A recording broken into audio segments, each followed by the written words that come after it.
Garnacho, Eriksen, back towards Garnacho, he's got the speed to get in, it's a brilliant winning goal. What a prodigious talent this young man is. Fulham 1, Manchester United 2 as one hero falls, a new hero rises. United looks set for a draw after Dan James came off the bench to equalise against his old team, but into the 90th minute, +3, Alejandro Garnacho came off the bench to torch a tired Fulham backline, score the winning goal, a first of his Premier League career. Good vibes among the emerging core at United, despite Cristiano Ronaldo's pending exclusive interview with the man whose name rhymes with Piers Morgan. Piers Morgan, we'll get to that in 1 second. But what an effervescent send-off to the Premier League Apertura. Christian Eriksen opening the scoring after an incredible Casemiro tackle. That was his first goal in a United shirt, and God bless Fulham. Their Marco Silva, incredible manager. Everywhere apart from Everton Football Club's team took it on the chin. Dan James trotted out, didn't celebrate his goal because of his United past, a past that I'd honestly forgotten about, as evidently also had the United fans who welcomed his appearance by chanting, "We all hate Leeds scum." And Fulham actually had the upper hand in the late exchanges. The excellent Paulinho constantly winning the ball, propelling the band forward like Geddy Lee. But in the end, ETH swapped out Martial for 18-year-old Garnacho in the 72nd minute. And his thrust, his bravado of that young Spanish-Argentinian just changed the game. Eriksen kept feeding him like a three-point shooter who he knew had a hot hand. And the winning goal, turbocharged run, exquisite exchange of passes with Eriksen, who dropped a stunning weighted pass to slip the kid in on goal. But my God, Davo, just the maturity of the finish, changing up Leno. Most players would have lashed it, but he kind of did a slow roller, a sign that there's more, much more to come from this kid. Yeah, he really does feel like that felt like the arrival of a future Premier League All-Star. Certainly that's what Burley turned to his friends and said down the pub. Yeah, he's might make the rookie game, Rog. Yeah, definitely. What an amazing moment. Yeah. Yeah, I did love having done a Ronaldo celly after his first goal in the Europa League earlier this month. After this one, he modestly took off his shirt, hoisted it up to show the world his name like Lionel Messi. Modesty, humility. We will now all just hype him up for the next month as the next Messi, which he might be. But, you know, I need more than an Adnan Januzaj body of work to judge him on United fans. I think he's the youngest guy to score in the 90th minute, a winner since another United player, Federico Macheda, who only went on to play 19 games for United before plummeting into obscurity, now plays at Ankara in Turkey. Oh, I hope he does not follow the same path because it was magical to watch, but don't get cocky, kid. Agony for Fulham, second week on the run. They lost to a Manchester team after the 90th minute. This must have been devastating, but for United, dreamland.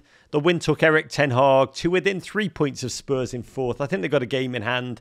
And Champions League qualification, once theirs by divine right, now a possibility. We see real change in this first half of the season. Progress, or at least glimmers of progress. They're still inconsistent. But for the first time in a long time, they have a lot of fight as a collective. But we've got to talk about it quickly, Davo. The moment the BBC called the most explosive 90 minutes of Ronaldo's season. His appearance on the Piers Morgan show. United have betrayed me, he says on the eve of the World Cup. I don't respect the manager because he does not respect me. Yes, I feel betrayed, and I felt that some people that don't want me here, not only this year, but last year too. Davo, big question first. Ronaldo, Piers Morgan, how do they fit all of that narcissism and ego into one room? Yeah, good question. I don't know, but this is television, Rog, so it can happen. I think, I mean, look, Piers Morgan, anybody who's followed him on Twitter knows that he's a massive Cristiano Ronaldo fan. It feels like he's been working on booking this interview for years and years and years in social media. Just the decision by Cristiano Ronaldo to do this in the middle of a season, to say this, on the eve of a World Cup and this break, it's just a betrayal of his teammates. It's a betrayal of Manchester United Football Club. I think it's a betrayal of his contract, of his manager. honestly, I know he's a man who likes looking at himself in the mirror a lot, but I just don't know how he looks at himself in the mirror after doing this. Yeah, a player spent all of his summer trying to force his way out of the club, and the only team that was reportedly interested was Todd Saves America Bowley. No one wanted him.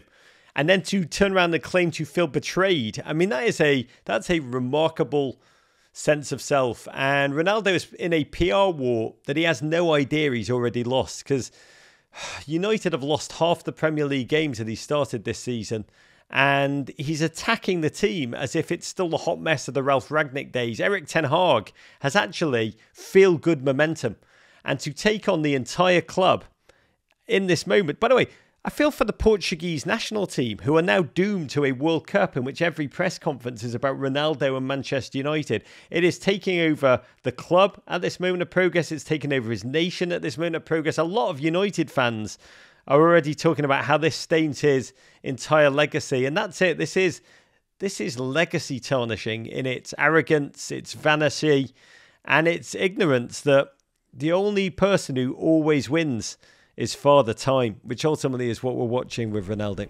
Yeah, all that United fans want to be talking about, this Monday is about Alejandro Garnacho's winner. Instead, they're having to defend their star Portuguese preening show pony in and all Piers of their bloody talks Morgan, with David. I know, and of Piers all people. Of all people. Yeah, of all people. You know, a man who's built a career on being loathed. And therefore getting people to hate watch his interviews or hate listen to his interviews. It's just a very, very, very tough thing for United fans and the whole club to endure. English Tucker Carlson. Brighton. I don't think he has the political straight line. I don't think he's got the morals of Tucker Carlson, Roger. At least Tucker sticks to one side of the whole thing. It's honestly, Piers Morgan, he'll just do anything for a rating. That's fair. Piers is Arsenal, Tucker's Millwall. Listen to the full version of this podcast and all our podcasts wherever you get your pods. But first, subscribe here for more Men in Blazers videos and courage.